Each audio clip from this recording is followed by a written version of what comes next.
ખુલાસો થયો છે। પોલીસ ભરતીમાં પસંદગી થતા દારૂ પાર્ટી રાખવામાં આવી હતી। ખરકડી ગામે વિશ્વરાજસિંહ ગોહિલે રાખી હતી પાર્ટી। વિશ્વરાજસિંહ ગોહિલ પોલીસમાં સિલેક્ટ થતા પાર્ટી કરવામાં આવી હતી।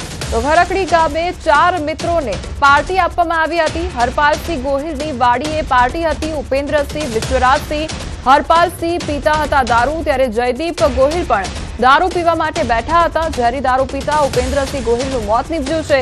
તો વિશ્વરાજસિંહ અને હરપાલસિંહની તબિયત સ્થિર જોવા મળી રહી છે। જયદીપસિંહ ગોહિલની પણ તબિયત સ્થિર જોવા મળી રહી છે। ઘનશ્યામ નામના બુટલેગરથી પાસેથી દારૂ લીધો હતો। તો ઘનશ્યામે એમપીના ફિરોઝ નામના શખ્સ પાસેથી આ દારૂનું ખરીદી કરવામાં આવી હોય તે પ્રકારની માહિતી સામે આવી છે। તો ભાવનગરમાં નકલી દારૂકાંડમાં સૌથી મોટો ખુલાસો થયો છે। નકલી દારૂ બનાવવા રો મટીરિયલ અમદાવાદથી ખરીદ્યું હોવાની ઘટના સામે આવી છે।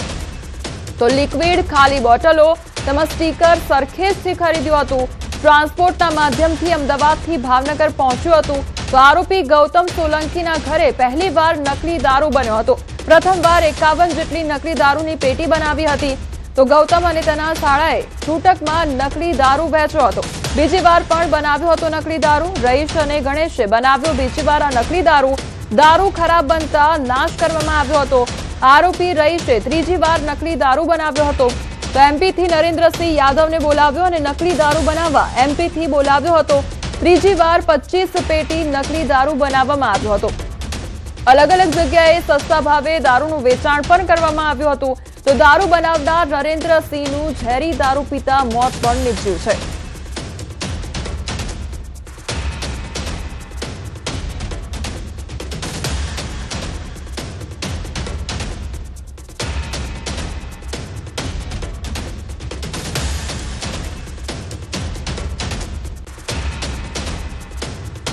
તો દારૂની પાર્ટી કરવામાં આવી હતી અને તેમાં આ મોત નીપજ્યો હોવાનો મામલો સામે આવ્યો છે। પોલીસ ભરતીમાં પસંદગી થઈ હતી અને ત્યારબાદ પાર્ટીનું આયોજન કરવામાં આવ્યું હતું। તો ભાવનગર નકલી દારૂકાંડ મુદ્દે રાજનીતિ ગરમાઈ છે। કોંગ્રેસે પોલીસની કામગીરી સામે સવાલો ઉઠાવ્યા છે। કોંગ્રેસે તપાસની માંગ કરી છે। હાઈકોર્ટના સિટિંગ જજના નેતૃત્વમાં તપાસની માંગ કરવામાં આવી છે। જજના નેતૃત્વમાં એસઆઈટી બનાવવાની માંગ કરાઈ છે। તો એસઆઈટી દ્વારા તપાસ કરવામાં આવે, કાયમી ધોરણે આ સમસ્યા ઉકેલવા માંગ કરવામાં આવી છે। તો કોંગ્રેસ પ્રમુખ અમિત ચાવડાનું નિવેદન સામે આવ્યું છે। કોંગ્રેસ પ્રતિનિધિ મંડળ આવતીકાલે ભાવનગર જશે। ભાવનગરનો લઠ્ઠાકાંડ થયો છે એના માટે અમે માગણી કરીએ છીએ કે આખા પ્રકરણની, આખા બનાવની હાઈકોર્ટના સિટિંગ જજની નેતૃત્વમાં એસઆઈટી બનાવીને તપાસ કરવામાં આવે। કારણ કે આ પહેલી વખતનો બનાવ નથી। વારંવાર આવા બનાવો બને છે। વારંવાર લોકોના જીવ જાય છે, અનેક પરિવારોના ઘર બરબાદ થઈ જાય છે। એવા સંજોગોમાં આના કાયમી નિવારણ માટે હાઈકોર્ટના સિટિંગ જજના નેતૃત્વમાં એસઆઈટી બનાવીને તપાસ કરવામાં આવે। નકલી દારૂકાંડમાં રેન્જ આઈજીની કડક કાર્યવાહી હાથ ધરવામાં આવી છે। વર્તેજ પોલીસ સ્ટેશનના પીઆઈ એસપી પઠેરિયાને સસ્પેન્ડ કરવામાં આવ્યા છે।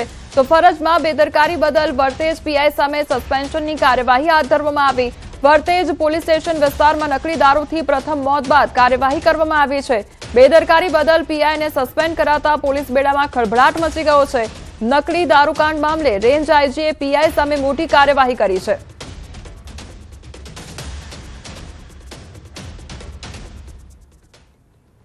તો ભાવનગરમાં આ નકલી દારૂનું જે વેચાણ કરવામાં આવ્યું તેને લઈને હવે કાર્યવાહી હાથ ધરવામાં આવી છે। પીઆઈને સસ્પેન્ડ કરવાની કાર્યવાહી હાથ ધરવામાં આવી છે, જેના કારણે પોલીસ બેડામાં ખળભળાટ મચી ગયો છે। પીઆઈને સસ્પેન્ડ કરાતા પોલીસ બેડામાં ખળભળાટ મચ્યો। તો નકલી દારૂકાંડમાં રેન્જ આઈજી દ્વારા કડક કાર્યવાહી હાથ ધરવામાં આવી છે।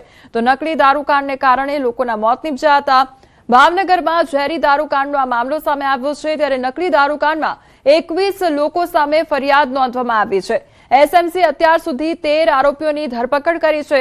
નકલી દારૂમાં મિથેનોલથી મોત થયાનો ખુલાસો થયો છે। આ સૌથી મોટા સમાચાર સામે આવી રહ્યા છે। નકલી દારૂમાં મિથેનોલથી મોત થયાનો ખુલાસો થયો છે। તો મુખ્ય સૂત્રધાર તરીકે ગૌતમ અને રહીશના નામ ખુલ્યા છે। વર્તેજમાં ગૌતમના ઘરેથી નકલી દારૂનો જથ્થો ઝડપાયો છે।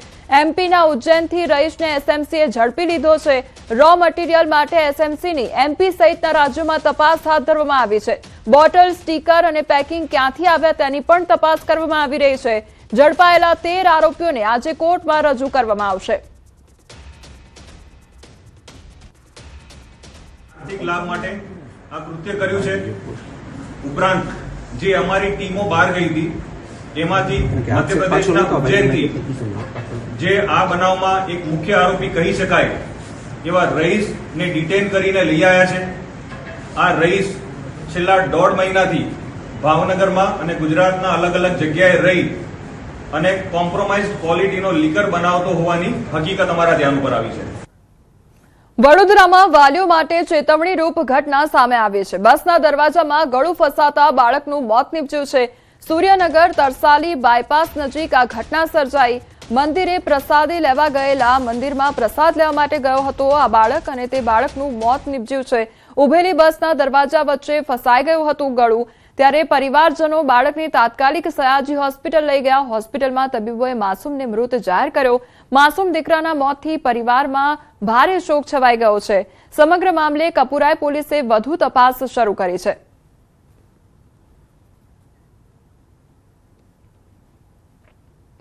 એવું કેવું છે કે બસ છે જે એસી રિપેરી વાળા આવે છે ને ત્યાં એ એરલોક ના દરવાજામાં આવી ગયું છે એવું કહે છે. અમે બી નહીં જોયું કે દરવાજામાં આવ્યું કે કેવી રીતે નીચે પડેલું જોયું. મહેસાણામાં લિફ્ટમાં ફસાઈ જવાથી યુવકનું મોત નીપજવાનો મામલો સામે આવ્યો છે. રાતના સમયે કંપનીની લિફ્ટમાં ફસાયો હતો યુવક. 32 વર્ષીય અમરતજી ઠાકોરનું મોત નીપજ્યું છે.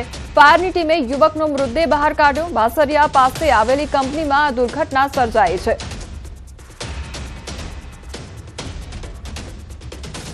સુરતમાં શ્વાનનો આતંક જોવા મળ્યો છે. શ્વાનના આતંકની વધુ એક ઘટના સામે આવી છે.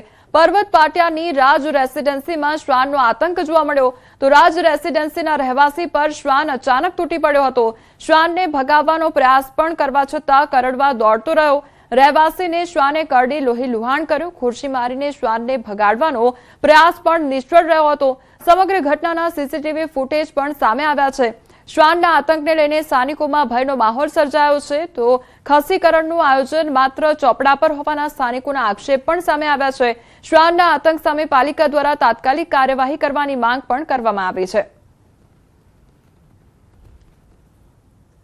પંચમહાલમાં દીપડાનો આતંક જોવા મળ્યો છે. ઘોગંબા તાલુકાના ગજાપુરા ગામમાં મળસ્કે ઘરમાં ઘૂસ્યો દીપડો. ત્યારે ઘરમાં બાંધેલા 4 બકરાને ફાડી ખાધા હતા.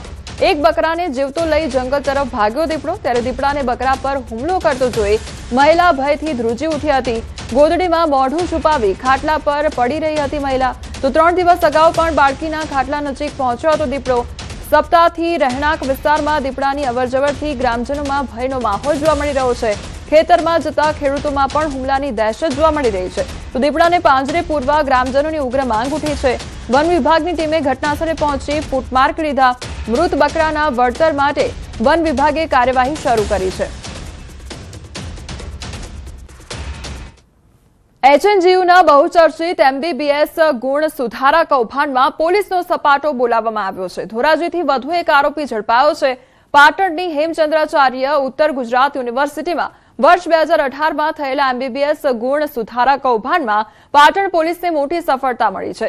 મુખ્ય સૂત્રધાર કનુ તેજા ચૌધરીની ધરપકડ બાદ આ કેસમાં એફિડેવિટ કરનાર અને પોતાની માર્કશીટમાં ગુણ સુધરાવનાર એમબીબીએસના અંતિમ વર્ષના 2જા નંબરના આરોપી રાજદીપ કોડિયાધરને રાજકોટના ધોરાજી ખાતેથી ઝડપી લેવામાં આવ્યો છે.